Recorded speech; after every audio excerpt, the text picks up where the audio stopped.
Hello guys, it's Binoftrash here, and I thought I'd give you guys another tutorial, this time going on something a little bit smaller. So, I've been doing pixel art for a ridiculous amount of time, since I was about 12 years old, so it's about 10 years ago now.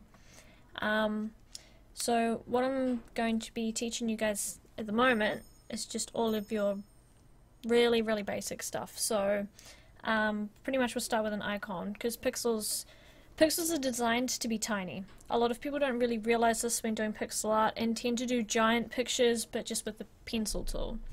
Now this can be done in Paint, so Microsoft Paint, can be done in GIMP, can be done, I'm not too sure about Paint Tool Sai because I've never actually used the program, but if there's any way you can use a pencil tool and go, so just make a new layer and go with just one of these, it should be fine, so long as it's just one pixel brush. Make that 100%. Sorry, I was doing some work earlier and I kind of used something else. Okay, so what we have to do at the moment is you've got to set this. There is no pen pressure, there is no transfer, no nothing. This is just purely the pencil tool and it's set to 1 pixel. I don't normally use it bigger than that because you can do everything with it. Generally it's easier to start with about 50 by 50 canvas size, so that's what this one is, and I've zoomed all the way in. Now it's designed, normally with pixel art you design to have as few colors as possible. The whole reason, like when you paint a picture you're using a lot of colors, generally speaking, because you want it to look more smooth. Pixel art was designed for the old 8-bit games, so you don't have, because you had to animate all that, they didn't have all the excess colors, so pixel art was designed to have the least amount of colors as possible. So you learn to optimize your colors and things like that. So at the moment we're just going to get black, and you start with just basic things, so you can draw pretty much. Pixel art is the same, you draw just like you would draw normally. If you don't like it, delete it and start again. So normally what I do is I start off with, it's up to you what you want to start with. If you start with eyes, so you can start by drawing a person. You only want something small. We can go about shading this one afterwards, but for now we're just going to learn how to use the pencil brush. So say we've had enough of, we want to draw something like a piece of food, so a lollipop. Good thing about pixel art is because it's designed to be tiny, it's so easy to change. I love that about pixel art because it doesn't take me long if I don't like something to just go and redo it. Or in this case, I have it half and half. Easy. I want a full circle. I can copy and paste it and then just flip it over. Now this works in any program.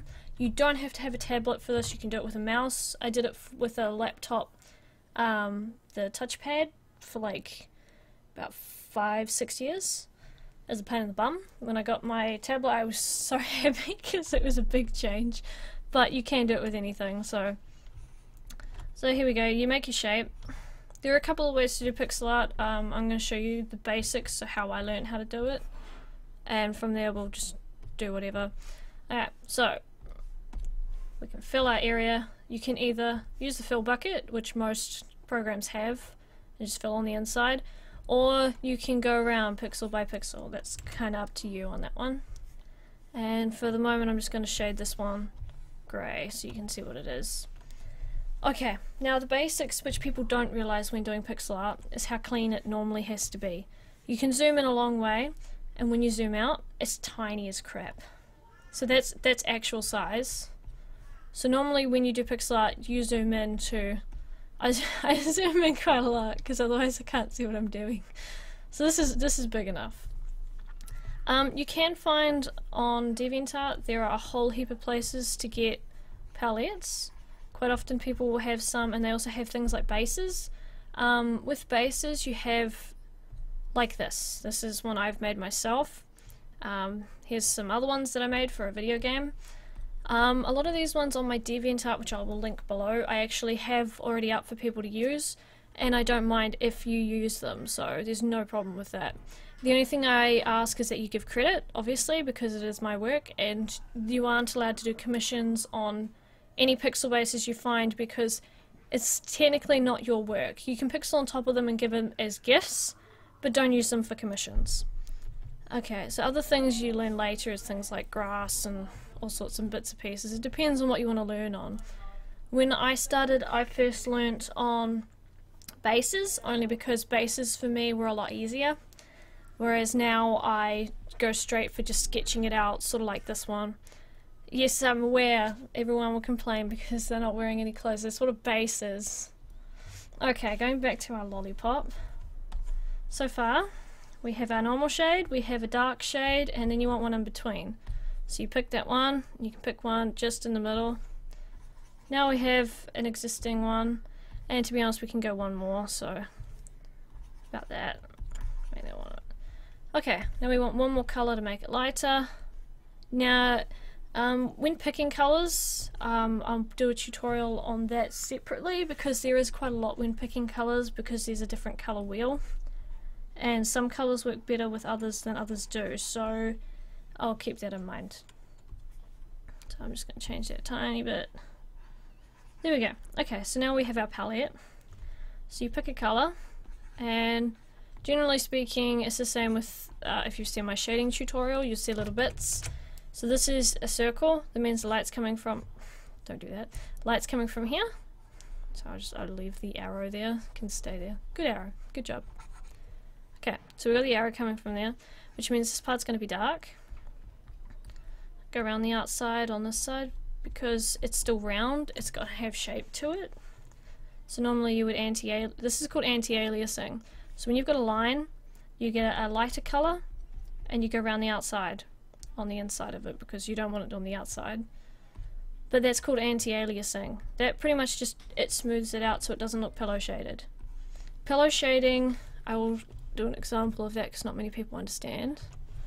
Okay, the difference being, okay, pillow shading is when you go all the way around the outside like this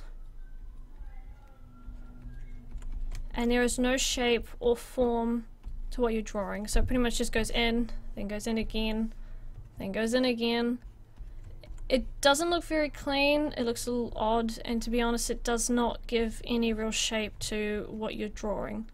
So there's no real defined shadows in there, and it's very hard to see what you're doing when you shade this way. And I've seen a lot of people learn to shade this way, so hopefully when teaching you, see there's one way, that's pillow shading. It kind of looks like a bubble thingamajiggy that you blow bubbles out of, because it's lighter on the inside. Normally when I do mine, I like to give it a bit more shape, so we've got a little bit more shape in this one. So we can actually stick in extra colours in here. There's a lot more shape, it's rounded a lot more, it looks a lot nicer. I'll put a little bit up there, and then you've also got, see with this lighter colour that goes in between this one and this one and this one colour in here just balances it out so that it's not harsh on the eyes anymore, and you can actually define smaller shadows with it without it being too much, because that's going to overpower it by itself. So when you're picking your colours you have to be careful not to pick a colour that's too bright or too dark, but you've got to put one in between.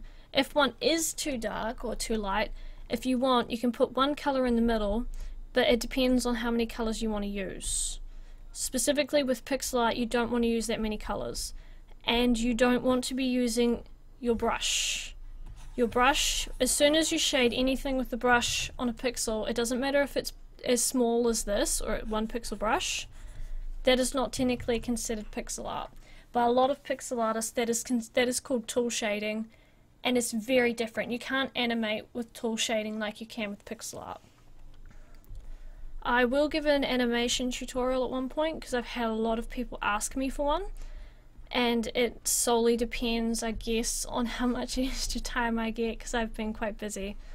So generally with pixel art you don't normally get semi-transparency unless you do the illusion where you've done it yourself. So if I was to put something behind this, like put like a shadow in behind this, I would have to make it look like it's behind. You don't normally cheat and just lower the opacity like you would on a normal one. So that's the difference with pixel art, and that's why pixel art has a heck of a lot of skill in it for those who can do it correctly. Don't be worried if you can't do it straight off the bat. It took me a long time before I could even make a pixel base. There's nothing wrong with making a pixel base, like when you try and start, but so long as you're not copying somebody else's base, because that can lead to a lot of bad things, such as like frankendoling, which is when you put two bases together. So like if you took the head off this one and then put it on the other one, things like that, which people have done quite a lot. So that's frankendoling. That's also really bad, so try and stay away from copying other people's work. There's nothing wrong with using somebody else's work so long as you give them credit for it, because obviously like this base here is cute. I've had people say that they love it, they'd love to use it. I have no problem with that. That's why I put my bases free to use, just as long as people don't use them for things like commissions and that, obviously, because it's still my work. I would like people to respect that just because I've worked hard on it, and there's no reason that you should earn money off my hard work, if you understand what I mean. And also it encourages you to start wanting to do your own, and you actually tend to work a little bit harder because you think, okay, well, I can do this myself, and there's a lot more accomplishment if you have done it yourself. So that's where learning is a lot more fun, because you get to make whatever the heck you want. That's the difference between bases and that. Like I got tired of using bases when I was about 14 or so. I stopped using bases and started just doing spriting, which is what a lot of video game artists do. Alright, so because this is round, you generally have a reflective light down the edge, which a lot of people don't ever really remember to draw, and I often forget it as well. You're supposed to normally get it on skin sometimes as well, which I also forget to do, but I can't really do much about that because it depends on the style you want to go for. Obviously the style will mimic a lot of what you draw in with your CG work, so generally speaking you can go for that kind of style, or you can go for, like, you know, a specific style with pixel art different to what you normally draw. And it is not a bad idea to just put a couple of harsh, like, you know, harsh highlights around the edge, because when you zoom out, if you look, there's quite a lot of shape to that.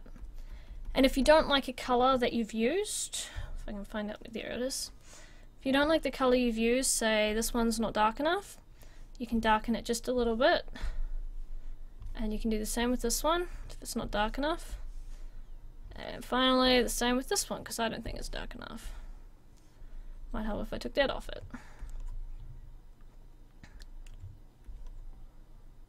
But yes, that's the difference. So now it's a little bit more clear. You can actually see where the highlight and everything is. And I could decide to change that to a much brighter color. Now it's ridiculously bright, which it looks actually pretty good. We can have it so it shapes this way, or you can have it so it shapes the other way like I had it before. You can even have it so that it curves round the lollipop, which I've done on a couple of occasions. If this is now too bright, obviously you just tone it down a little bit. And that's pretty much it for a simple, that's for a sphere. Things like bases and stuff, they're a little bit harder, but they're not too bad. Depending on the size base you get, depends on how hard it is to make what you're after. Like if I'm to pixel on this one, I don't normally shade mine depending. Sometimes I do if I'm bored, sometimes I don't. So if this is the case, you can make, this is the way I do mine. I don't always do an outline first. A lot of people do because they find it easier. So it's pretty much just like sketching and then line arting your work. I don't. I actually put the flat color straight onto it so I can just get the shape of mine, and I shade it straight from there. Obviously not everyone works this way because it takes a little bit to get used to, and not a lot of people are used to this kind of style. But with a doll, this is what they call it. They call it dolling. So this is a pixel doll. It's very different from a pixel sprite because a pixel sprite is generally done from scratch, and it's generally a little bit different because it's designed for gameplay. This is designed for pretty much just to stand there and look pretty, much like a doll that you get. You know, you don't really, not something you really play with, but something you more just have because it's pretty, which is the majority of my stuff, I think, in my bedroom now. Okay, so we've done that. Okay, now we can add some quick clothes to this person because I kind of think they need some now. So we just quickly add something, and then what I'll do is I'll quickly shade it. Most of you guys will probably have to go through other tutorials to get the idea of just basic shading, or even like I'll do one on folds eventually and things like that, which will coincide with pixel art, and I'll probably will do one for pixel folds. So picking colors, pixel folds, hair, things like that. So I will go through all of that, and I probably will go through maybe picking minimum colors, so maybe one more towards like 8-bit sort of thing. But this is pretty much just to get you started, so you get the idea of what pixel art is and how to start on it. It's pretty much the exact same. You sketch just like you normally would, and there's your difference. It's just you refine it because it's a lot smaller. So this is only tiny. If I go actual pixels, that's how big it is. So these are great for things like watermarks, and you know, anything to just stick on there, and it's tiny. It's also great for animating. You can pretty much animate pixels doing whatever you like. I've made one do a backflip once just because. I used to have them as a shimmy, which walks across your screen, walks up and down your screen, and multiplies, takes over your screen slowly. So yes, that's the basics on that. So I will get to a few other tutorials later on, and if you have any questions regarding pixel art, there are a couple of tutorials over Twitter that a lot of people have done. You can find a whole heap of things on pixel art. I'll link my sister's website as well, because she's got a lot of pixel tutorials, bases and stuff to use. So yeah, pretty much get started, and I hope you enjoy pixel art as much as I do. So yeah, I'll see you all later. Bye!